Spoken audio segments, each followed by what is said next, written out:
আপুনিও বাৰু কঁকালৰ বিষত ভুগি আছে নেকি? বৰ্তমান দিনত কঁকালৰ বিষটো তেনেই সাধাৰণ।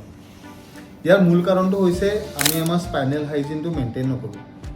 মানে উঠোঁতে বহোঁতে গধুৰ বস্তু উঠাওঁতে যি ধৰণে কৰিব লাগে সেই ধৰণে কেতিয়াও কৰা নহয়। আমি আমাৰ দৈনন্দিন কামত ইমানেই ব্যস্ত থকা যায় যে আমি পাহৰি যাওঁ আমাৰ দেহটোৰ কথা, আমাৰ ৰাজহাড়ডালৰ কথা। সেয়েহে আজিকালি স্পাইনৰ প্ৰব্লেম, কঁকালৰ বিষ, চায়াটিকা এইবোৰ ইমান সাধাৰণভাৱে পোৱা দেখা যায়।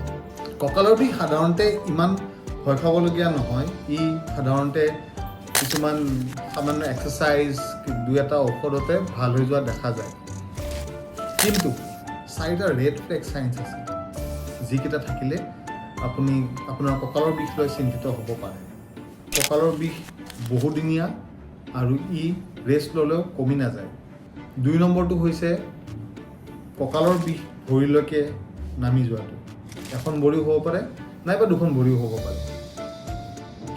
তৃতীয়টো হৈছে পেচাব বা পায়খানাৰ সমস্যাটো হোৱাটো, নাইবা কোনো এখন ভৰিৰ জিনজিননি নাইবা সমান জেগাৰ তত নোহোৱা বুলি যিটো আমি কওঁ সেইটো হোৱা। আৰু চতুৰ্থটো হৈছে যদি আপোনাৰ কঁকালৰ বিষৰ সৈতে থাকে জ্বৰ নাইবা অস্বাভাৱিকভাৱে আপোনাৰ ওজন হ্ৰাস হৈছে, এই 4টা আমি কঁকালৰ বিষৰ কাৰণে ৰেড ফ্লেগ চাইন বুলি কওঁ।